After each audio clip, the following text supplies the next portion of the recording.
domenica, benvenuti alla TG Sicilia, le principali notizie. A Niscemi, 20 giorni dopo la frana, altre famiglie costrette a lasciare casa. Gli sgomberi sulla provinciale 11, unico collegamento con il resto della provincia. Da domani l'inchiesta giudiziaria entra nel vivo. Catania, voragine su un marciapiede al tondicello della Playa, i cittadini, è profonda 15 metri, prima o poi qualcuno ci finisce dentro. A Catania non si smette di sparare, a San Giovanni Galermo ferito un giovane pregiudicato e in prognosi riservata, è il terzo agguato a colpi d'arma da fuoco in una settimana. Palermo, un'altra notte di presidio dell'assessore Ferrandelli allo Zen per impedire l'occupazione abusiva di una casa popolare. Nel quartiere la presenza mafiosa pesa ancora.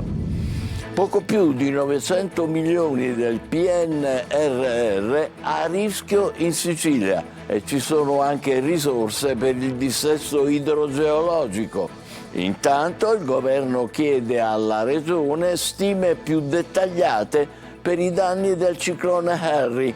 Dubita che arrivino a 2 miliardi.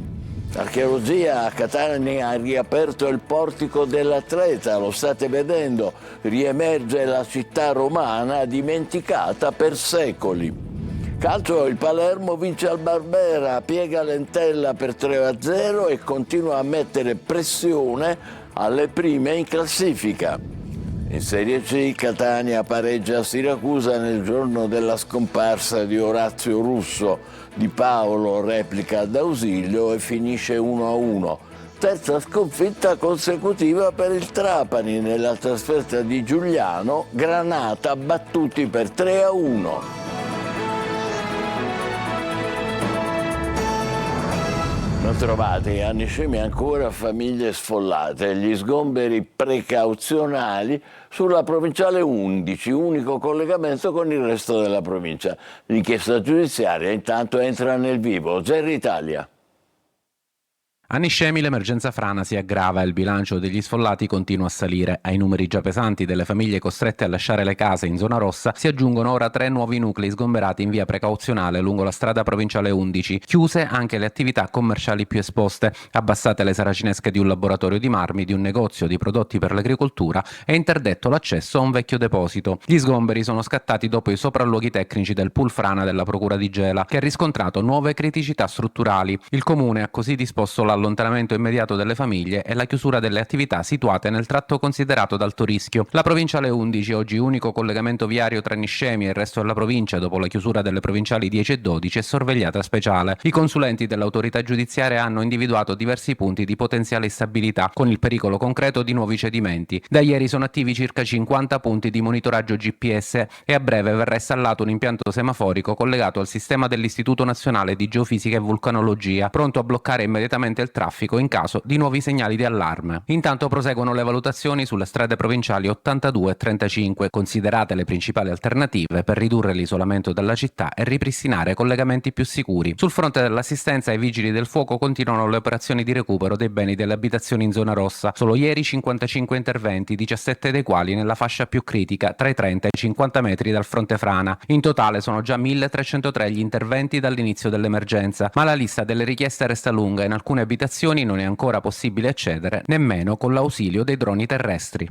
Noi siamo di solito abituati a dare aiuto a tutti, quindi non poter dare aiuto pesa, facciamo il possibile per rispondere alle esigenze delle persone. Con la chiusura della fase ispettiva l'inchiesta della procura intanto entra nel vivo. Da lunedì partiranno gli interrogatori dei tecnici informati sui fatti e verranno acquisiti atti, progetti e autorizzazioni legati alla gestione del territorio e delle infrastrutture.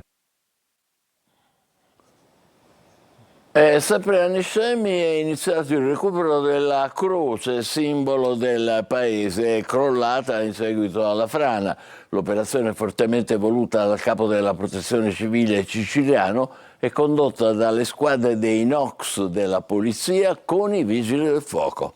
Catania che sprofonda dopo il crollo sul lungomare, ora si teme per la sicurezza al tondicello della Playa. Lì si è aperta un'enorme voragine su un marciapiede e i cittadini dicono viviamo nel terrore, prima o poi qualcuno ci finisce dentro. Tonino De Mana.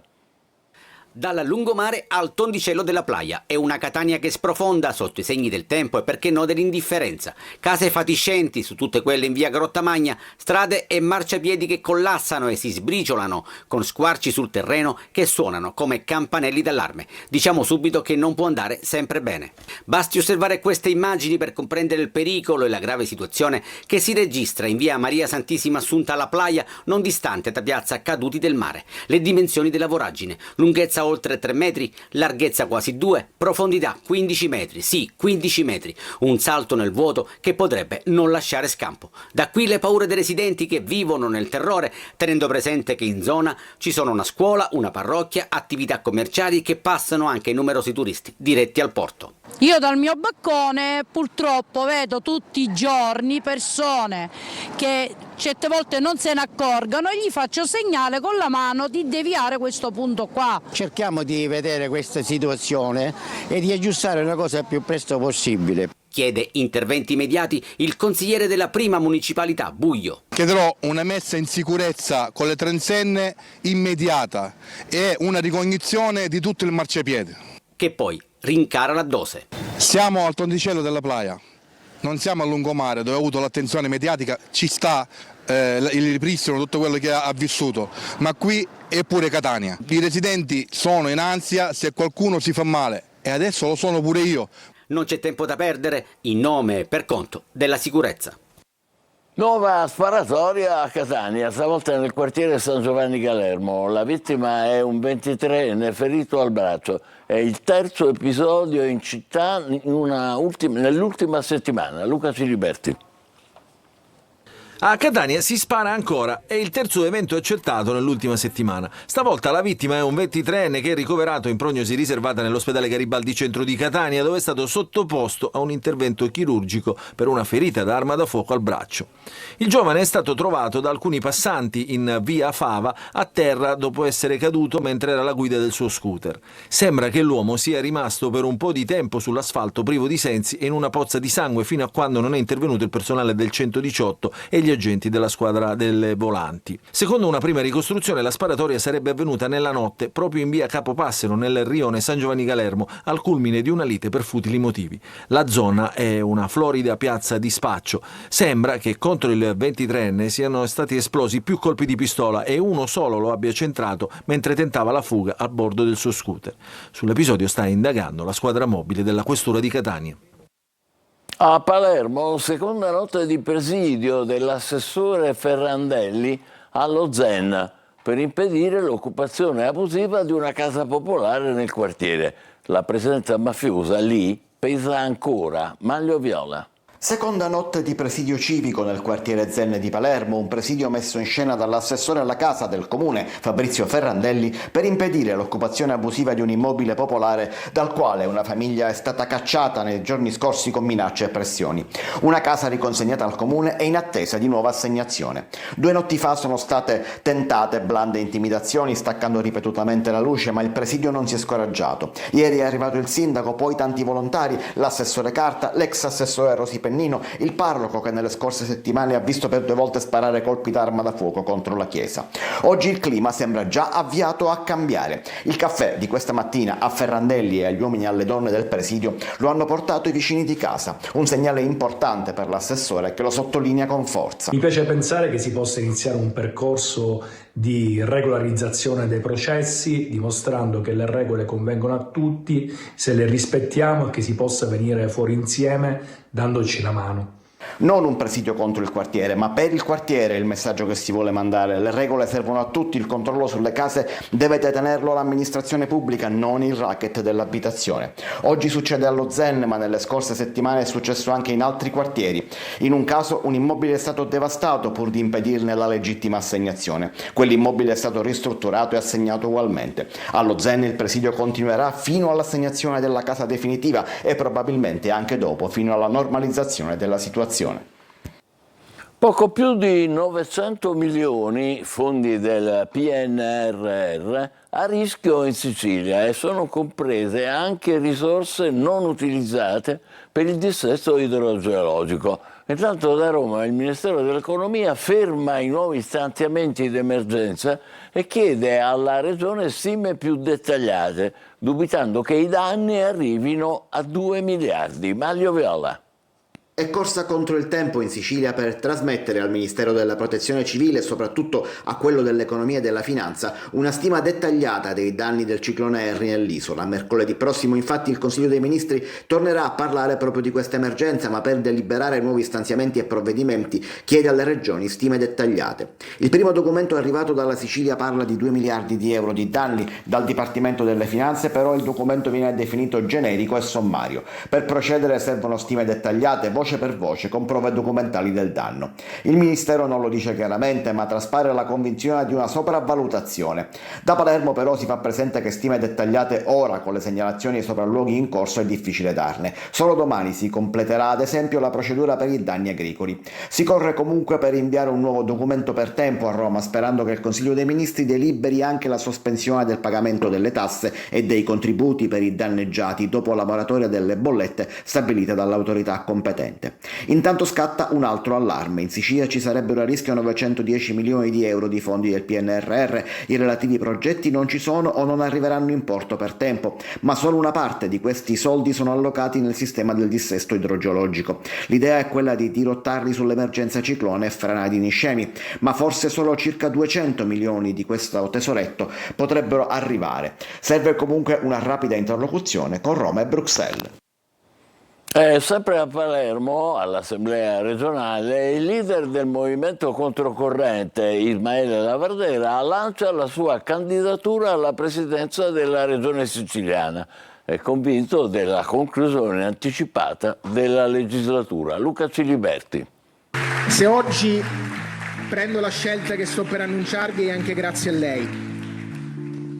Da oggi mi candido non solo a una posizione, ma a una sfida ben più grande. Cambiare la mentalità e ridare dignità a questa terra. Da oggi sono candidato Presidente della Regione.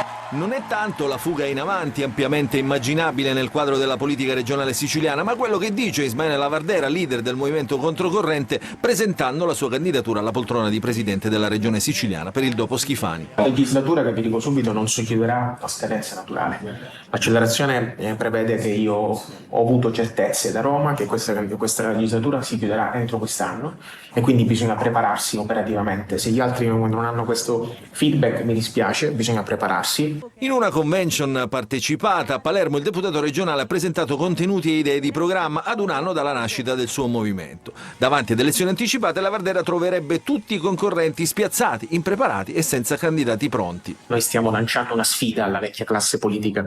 Non ci credeva nessuno, lo ribadisco, a distanza di un anno siamo il primo partito dell'opposizione e il secondo partito. Scomposta la reazione delle opposizioni del campo largo, steccato naturale che avrebbe dovuto accogliere il movimento di Lavardera. Il PD, attraverso le parole del segretario regionale Barbagallo, parla di controsenso perché Controcorrente ha abbandonato il tavolo di confronto la settimana scorsa per poi chiedere il supporto alla sua candidatura di tutte le forze del centrosinistra. Tranciante il Movimento 5 Stelle siciliano, il modello dell'uomo solo contro tutti non funziona e noi lo abbiamo visto. Si va veloci, ma non si può vincere. Incidente mortale ieri sera nel Catanese, a perdere la vita un giovane di 26 anni. Lo scontro è avvenuto sulla statale 121 Catania-Paternò in direzione Adrano e ha coinvolto 3 auto. 4 persone sono rimaste ferite. I giovani sono stati soccorsi dal 118 e trasferiti in ospedale. A Catania, dopo l'ottava di Sant'Agata, è il momento dei bilanci e dei provvedimenti. Multate le candelore della Tichetta. Il Comitato per la Legalità denuncia abusi, ritardi record e tensioni. Eva Spampinato. La festa di Sant'Agata di quest'anno ha presentato vecchi ma anche preoccupanti nuovi problemi. Non solo devozione e tradizione, ma anche prepotenze, abusi, ritardi mai visti prima e una salatissima multa alle candelore della Tichetta. La festa di Sant'Agata finisce sotto accusa con un durissimo bilancio che arriva anche dal Comitato per la Legalità della festa. I vecchi problemi li conosciamo, i ceroni accesi, i braccieri accesi nonostante le ordinanze del sindaco. Quelli nuovi si riferiscono in particolare a 2 episodi. Una gara fra candelore di giorno, la mattina del 3, accanto alla processione, ed infatti la ritardata, con tifo da stadio per i vincitori della gara. La gara di resistenza tra le candelore e la Tichetta ha portato il comitato dei festeggiamenti a prendere un provvedimento nei confronti delle candelore dei pescivendoli e degli ortofrutticoli. Una importante sanzione economica e la sospensione per il prossimo anno per alcuni giorni. Un altro problema molto importante è la lentezza del fercolo. Perché hanno tirato così lentamente, con il risultato che poi abbiamo visto che il fercolo è rientrato a luna. Sotto osservazione anche il clima attorno all'arcivescovo Luigi Renna. Sta portando avanti una politica rinnovatrice estremamente importante, dichiarandosi contro la mafia e invitando i catanesi a comportarsi in maniera coerente con l'amore per Sant'Agata. Ecco, vorremmo che ci fosse chiarezza su questi punti. Archeologia a Catania. Il portico dell'Atleta apre per la prima volta le porte al pubblico. Il sito, scoperto negli anni 90 sotto il piano stradale di via Crociferi. Orazio Longo. Per decenni un caso emblematico di patrimonio cosiddetto invisibile, oggi tornato alla fruizione del pubblico, il portico dell'Atleta, luogo di eccezionale importanza, spiegano gli esperti, per la ricostruzione della topografia e della storia urbana della Catania romana, rimasta per secoli sotto le macerie del terremoto del 1693. La restituzione del sito giunge al termine dei lavori di recupero condotti dall'Università di Catania con il parco archeologico. Abbiamo voluto ridare luce a questo monumento perché era rimasto per troppo tempo dimenticato, sconosciuto alla città, con una serie di interventi veramente importanti legati alla rifunzionalizzazione degli spazi, alla ripresa soprattutto, alla illuminazione degli ambienti e alla esposizione della statua che ha dato il nome appunto allo spazio, la statua dell'Atleta, una statua bellissima di I secolo d.C. in marmo bianco che finalmente ritorna nella casa dove è stata ritrovata. A questi interventi già finanziati ne seguiranno altri con un finanziamento dell'assessorato regionale beni culturali per il restauro dei mosaici, degli affreschi che ancora sono presenti alle pareti, in modo da rendere il sito perfettamente fruibile. Accessibile da una porticina sotto la scalinata Alessi, il portico dell'Atleta, scoperto negli anni 90 sotto il piano stradale di via Crociferi, si presenta come un imponente criptoportico, un corridoio coperto seminterrato, realizzato sul declivio della collina di Montevergine. Doveva fare parte di un più ampio edificio pubblico. Calcio, ciao Orazio. Il Catania perde uno dei suoi idoli. Gol, sudore e attaccamento alla maglia, il ritratto di un giocatore amato anche da Cireale. Tonino De Manna. In campo in tutte e 4 le categorie professionistiche, 159 presenze, 13 gol, dirigente, responsabile del settore giovanile, idolo della tifoseria. Il Catania piange Orazio Russo, una delle sue bandiere, un vessillo di fede incrollabile ed indissolubile. Le corse sfrenate sotto la curva, l'abbraccio con la sua gente, il sudore, l'amore per il Catania, il suo Catania, resteranno scolpiti nella mente di chi lo ha incrociato, compagni ed avversari, tutti a riconoscere il valore umano e professionale di un giocatore che ha fatto la storia del club rosso azzurro e non solo. Gol, attaccamento alla maglia e tanta dedizione. Lo ricordano così anche ad Acireale sotto la presidenza di Nino Pulvirenti, dove il numero 7 ha collezionato 166 presenze e 33 gol tra il 99 e il 2004. La carriera di Orazio Russo è stata un lungo viaggio con tappe significative. La Serie A a Lecce con 4 gol nella stagione 93-94, il Catania vincente di Pulvirenti. Mancano, ci siamo, va a fare Poi Spal, Savoia, Padova, Perugia, Gela. Il Catania lo ricorda con questo post. Da responsabile del settore giovanile, da tecnico e da calciatore, per il Catania ha sempre speso le sue grandi qualità con orgoglio e senso di appartenenza. Siamo e saremo vicini alla famiglia Russo. Addio Orazio, ti porteremo sempre nel cuore. Orazio lascia la moglie Manuela e i figli Lorenzo e Letizia ed un voto incolmabile nel cuore degli sportivi siciliani e non solo. Condoglianze ancora, è il momento della nostra pausa, tra poco il calcio giocato con il Palermo che vince al Barbera e piega l'Entella e il Catania che pareggia a Siracusa nel giorno della scomparsa di Orazio Russo. State con noi, a dopo.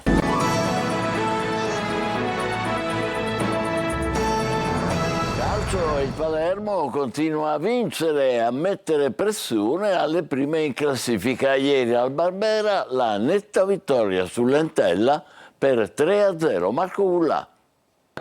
3 gol per mandare un ulteriore segnale al campionato. Il Palermo batte agevolmente 3-0 l'Entella al Barbera, poi Ampalo prima, poi Ranocchia e Pierozzi nella ripresa stendono una squadra che ha comunque lottato e sfiorato il gol in un paio di circostanze. Ma il Palermo ha mostrato i muscoli e portato a casa una vittoria che fa salire a 13 i risultati utili consecutivi. Sono contento anche in una giornata speciale, insomma penso che visto l'amore che i palermitani danno alla loro squadra, oggi nel giorno di San Valentino dedicargli questa vittoria sia stato molto importante, difficile, il risultato è ampio ma è stata una gara complicata come tutte in Serie B. Ho letto che abbiamo un calendario facile, questo è l'errore più grande che possiamo fare, di facile non c'è niente, in Serie B l'abbiamo visto anche oggi. Però insomma diamo continuità ai nostri risultati. Palermo che ha anche ritrovato il miglior Ranocchia, ieri autore di un gol decisamente rocambolesco come vediamo, ma sempre più cuore pulsante della squadra. Una gara fondamentale per il nostro percorso, per mantenere la striscia di imbattibilità e la nostra striscia positiva in casa. Era veramente fondamentale, non scontata questa vittoria, perché comunque l'Entella è una squadra in salute e qualsiasi partita in Serie B è sempre comunque difficile da affrontare, ma siamo stati bravi a trovare 2 gol e poi chiuderla nel secondo tempo. Rosanero che torneranno ad allenarsi domani in vista del match di sabato al Barbera contro il Sud Tirol. Nel giorno della scomparsa di Orazio Russo il Catania pareggia a Siracusa. Di Paolo replica ad Ausilio e finisce 1-1. L'inviato Marco Carli. La notizia peggiore era nell'aria e nell'intervallo della partita viene comunicata anche dal club. Orazio Russo non c'è più, uomo per bene, grande professionista e bandiera rossazzurra, giocatore, tecnico e poi ottimo dirigente responsabile del settore giovanile. A fine gara non parla nessuno del Catania in segno di lutto.